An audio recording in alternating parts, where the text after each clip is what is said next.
Bismillahirrahmanirrahim. Assalamualaikum warahmatullahi wabarakatuh.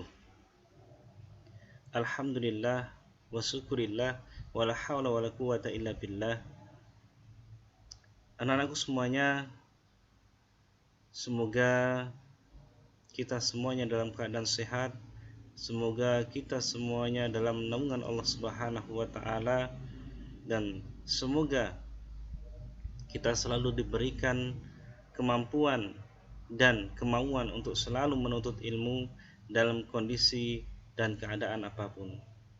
Anak-anak semuanya, dalam kesempatan kali ini kita akan kembali belajar pada mata pelajaran Al-Quran Hadis kelas 11 pada pertemuan yang ketiga. Materi yang kita akan bahas dalam kesempatan kali ini adalah pada bab 7, berkompetisi dalam kebaikan. Berkompetisi dalam kebaikan ini dibahas di dalam Al-Quran surah Al-Baqarah ayat 148. Dikatakan walikuli wijhatun wa muwalliha fastabiqul khairat aynama takunu ya'ti bikumullahu jami'a innallaha ala kulli syai'in qadir. Dan setiap umat mempunyai kiblat yang dia menghadap kepadanya. Maka berlomba-lombalah kamu dalam kebaikan. Di mana saja kamu berada, pasti Allah akan mengumpulkan kamu semuanya. Sungguh Allah Maha Kuasa atas segala sesuatu. Kandungan dalam surah Al-Baqarah ayat 148 yang pertama adalah setiap umat itu mempunyai kiblat tertentu. Kiblat dapat diartikan sebagai arah dalam melakukan ibadah. Dapat pula dijadikan sebagai syariat agama dan peraturan hidup yang dijalani oleh masing-masing golongan.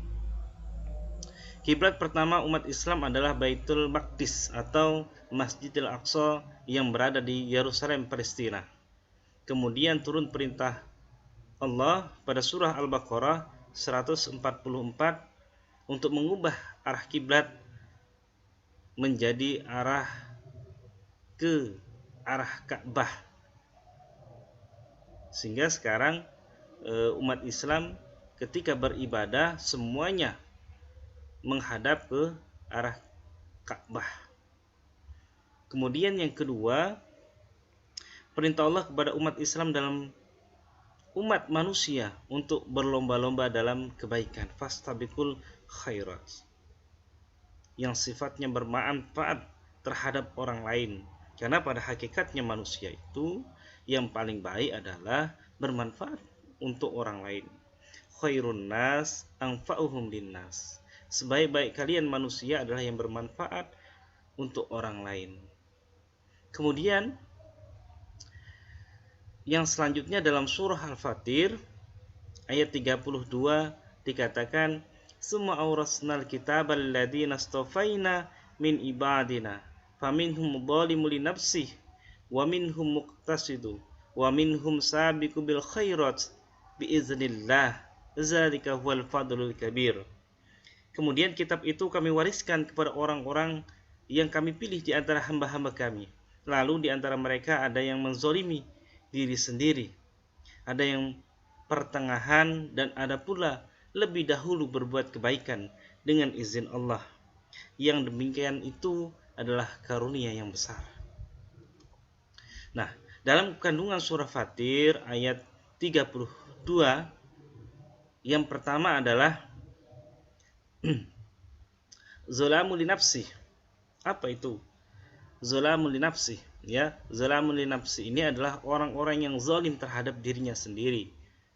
Zalim maksudnya adalah orang yang tidak, ya di sini tidak mengerjakan perbuatan wajib dan juga tidak meninggalkan perbuatan yang haram. Artinya tidak pernah melakukan kewajiban sebagai hamba Allah dan juga tidak mau meninggalkan sesuatu perbuatan yang sifatnya haram. Jadi mereka bebas, sehingga mereka jauh dari Allah Subhanahu wa taala. Mereka jauh dari syariat, mereka jauh daripada kebaikan. Ya. mereka melakukan perbuatan yang diharamkan, mereka meninggalkan daripada kewajiban, sehingga mereka adalah termasuk orang-orang yang zalim terhadap dirinya sendiri. Kemudian yang kedua adalah muktasid. Ya. Muktasid ini adalah orang-orang yang melaksanakan segala kewajiban dan meninggalkan larangan-larangannya, tetapi kadang-kadang ia tidak mengerjakan perbuatan yang dipandang sunnah atau masih mengerjakan sebagian pekerjaan yang dipandang makruh. Ya, muktasid ini orang yang mereka melakukan kewajiban, melaksanakan kewajiban, kemudian meninggalkan larangan-larangan Allah, akan tetapi ya terkadang dia mengerjakan perbuatan yang dipandang sunnah, ya tidak mengerjakan perbuatan yang dipandang sunnah, kemudian masih mengerjakan perbuatan-perbuatan yang sifatnya makruh. Kemudian golongan yang ketiga adalah sabiqun bil khairat, yaitu orang yang selalu mengerjakan amalan yang wajib dan sunnah serta meninggalkan segala perbuatan yang haram dan makruh serta sebagian hal-hal yang mubah atau yang dibolehkan. Artinya sabiqun bil khairat ini adalah orang-orang yang benar-benar taat kepada Allah, sehingga sesuatu yang wajib mereka laksanakan, yang sunnah dilaksanakan, bahkan perbuatan yang haram pun ditinggalkan, serta perbuatan yang makruh pun mereka tinggalkan. Artinya mereka bersifat berhati-hati di dalam menjalankan syariat Allah. Ketika hal itu wajib maka ia kerjakan, ketika ia sunnah dan akan memperoleh pahala maka ia kerjakan. Ketika itu perbuatan haram maka ia tinggalkan, dan ketika perbuatan itu makruh yang tidak berpahala maka mereka pun meninggalkan. Nah, inilah orang-orang yang selalu fastabiqul khairat, berlomba-lomba di dalam kebaikan. Kemudian yang selanjutnya dalam surah An-Nahl dikatakan, man amila sholihan min dzakarin aw unsa wa huwa mu'minun falanuhyiyannahu hayatan thayyibah wa lanajziyannahum ajruhum bi ahsani ma kanu ya'malun. Barang siapa yang mengerjakan amal saleh, baik laki-laki maupun perempuan, dalam keadaan beriman, maka sungguhnya akan kami berikan kepadanya kehidupan yang baik, dan sesungguhnya akan kami beri balasan kepada mereka dengan pahala yang lebih baik dari apa yang telah mereka kerjakan. Nah, dalam kandungan surah An-Nahl ayat 97, yang pertama adalah barang siapa yang mengerjakan amal saleh, baik ia laki-laki maupun perempuan, dalam keadaan beriman. Ya, artinya beriman ini meyakini adanya Allah. Al-imanu ma'rifatu biqalbi wa qawlu bilisan wa amalu bil arkan. Artinya mereka meyakini Allah itu dengan hati, dengan keyakinan, kemudian diucapkan dengan lisan, kemudian ia lakukan dengan perbuatan. Maka sesungguhnya orang-orang yang seperti itu, ya, Allah berikan kehidupan yang baik. Menurut suatu pandangan pendapat dikatakan bahwa yang dimaksud adalah kehidupan surga. Kemudian menurut pendapat yang lain dikatakan adalah kehidupan dunia, yaitu dengan mendapatkan rasa qanaah atau rasa menerima dari apa yang Allah berikan kepada manusia itu. Kemudian apa adanya, atau ia mendapatkan rezeki yang halal. Kemudian yang kedua adalah Allah akan memberikan kehidupan yang sejahtera kepada siapapun, baik laki-laki maupun perempuan, apabila mereka mau beriman dan beramal saleh, dan balasan Allah bernilai lebih tinggi daripada apa yang ia kerjakan. Artinya barang siapa melakukan perbuatan baik, maka Allah akan memberikan pahala yang besar. Kemudian yang selanjutnya adalah hadis tentang berkompetisi dalam kebaikan. Diriwayatkan dari An Abi Hurairah radhiyallahu an Rasulullah sallallahu alaihi wasallam qala bari'u bil a'mali sholihati fasatakunu fi takun ka qita'a lail madlim yusbihul rajulu mu'minan wa yumsi kafiran wa yumsi mu'minan wa yuslihu kafiran ya bi'u dinahu bi'aradi minat dunya.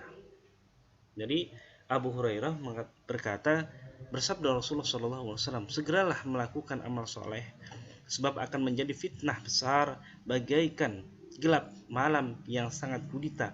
Ketika itu seseorang mukmin pada pagi hari tiba-tiba pada sore hari berbalik kafir, dan pada sore hari mukmin tiba-tiba pagi hari kafir. Menukar agama karena sedikit keuntungan dunia yang sederhana. Nah, dalam berperilaku fastabiqul khairat, berlomba-lomba dalam kebaikan, diantaranya adalah bersifat jujur. Ya, karena sifat jujur itu adalah sifat yang terpuji, akhlak yang terpuji. Ya, sebagaimana Rasulullah contohkan. Ya, Rasul selalu jujur, baik dalam berkata, berdagang, bermuamalah, ya, dan sebagainya. Kemudian mencintai kebajikan, artinya cinta, ya, menyukai terhadap kebaikan, sehingga ketika kita dihadapkan dengan kebaikan, kita tidak pernah mengeluh, kita tidak merasa berat, karena kita cinta terhadap kebaikan tersebut. Kemudian menyadari bahwa hanya amal baik yang akan menjadikan bekal di akhirat nanti, ya. Jadi amal baik itulah yang akan menuntun kita, membawa kita, ya, baik di hadapan Allah Subhanahu wa taala. Kemudian tetap berpegang teguh terhadap keyakinan dalam beragama Islam.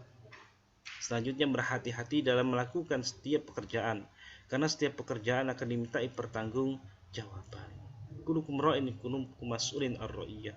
Jadi kita ini semuanya adalah pemimpin, dan setiap pemimpin akan dimintai pertanggungjawaban. Kemudian setiap melakukan sesuatu hendaklah memiliki arah dan tujuan yang jelas, yaitu mencari keridhaan Allah. Apapun pekerjaan kita, apapun yang kita lakukan, ya, dalam tanda kutip sesuatu yang baik, ya, baik itu belajar, kemudian beribadah, membantu orang tua, ya, semuanya itu kita niatkan mencari keridhaan Allah, sehingga apa yang kita ikhtiarkan akan mendapatkan pahala di hadapan Allah Subhanahu wa taala dan tidak menjadi sia-sia.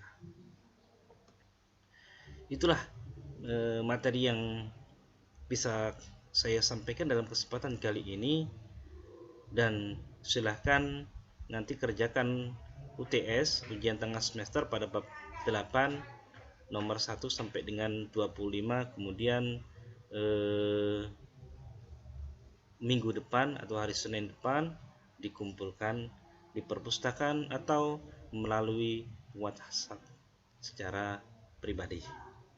Itu saja, sekian materi kita dalam kesempatan kali ini. Mohon maaf, terima kasih, dan saya akhiri. Assalamualaikum warahmatullahi wabarakatuh.